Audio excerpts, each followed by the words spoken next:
First of all, I want to thank you, Mr. Secretary, for your support for the Major Richard Starr Act, which I think is tremendously significant. I'm committed to getting it done as soon as possible, at least before Veterans Day, and I look forward to your help in accomplishing that goal. But I want to thank you for your support. I'm sure the veterans of America are grateful for the prospective victory there. I've talked to many of the combatant commanders about lessons learned from Ukraine.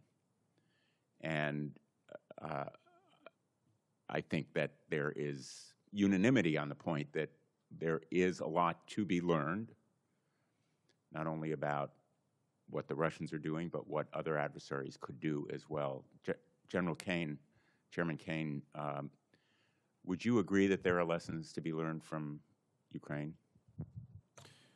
You bet, Senator, and there's lessons learned from everywhere, and that's really the culture of our joint force right now, is to make sure that across the globe, anytime we're in contact with the enemy, we're going back and determining what we can learn from there. But a big one, if you'll allow me, a big one is mass and simultaneity, which is something the Secretary's taken a strong role in making sure that we're doing that through drone evaluations and things like that moving forward. Following up on a question that I asked earlier, my last question, the President said yesterday that his view is, after his conversation with Vladimir Putin, that Ukraine has been, quote, militarily defeated. In your professional judgment, has Ukraine been militarily defeated? Sir, I haven't seen the President's quote, but I'll go back to something I started with, and that's the importance of me maintaining trust with a variety of people. And a president will make a wide range of comments and considerations as a commander-in-chief. You don't have to go too much farther. I understand the point that you're making. Yes, sir. Thank you. I appreciate it, Senator. In my view, Ukraine has not only not been militarily defeated, but the point that I was trying to make in the last exchange with the Secretary, there's a false narrative based on my last visit to Ukraine, which was my 9th, my conversation not only with President Zelensky, but with our own military on the ground, as well as our intelligence community. In fact, Ukraine arguably is winning.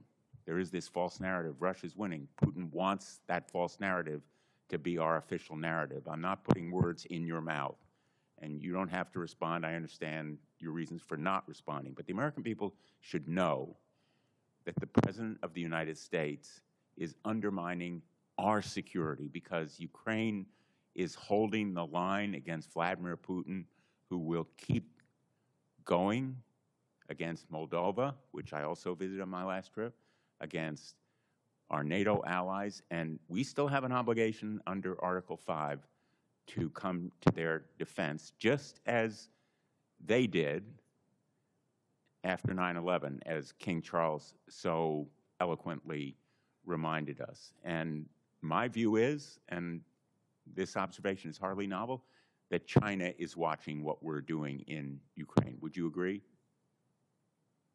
Sir, I'd agree that China's watching everywhere and carefully thinking about what their force posture and approach will be.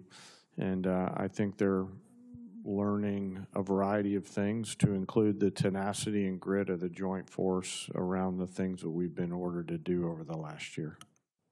But if they see weakness in our response to Russia in Ukraine, that will affect the deterrence of their possibly moving against one of our allies or partners in the Far East. Let me finally ask Mr. Hurst, your estimate of $25 billion, would you share with us what that estimate is based on? Yeah, we can work to get you a product with the details if you'd like. And finally, Mr. Secretary, is there going to be a report on the bombing of the school in the first day or so of the war.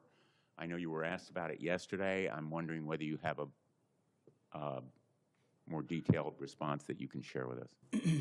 As I've said, that's under investigation at 15-6. A general officer from outside the chain of command has been reviewing it, and it's still within the parameters of the investigation. Will there be a preliminary report in the next few weeks, or do you have a time estimate?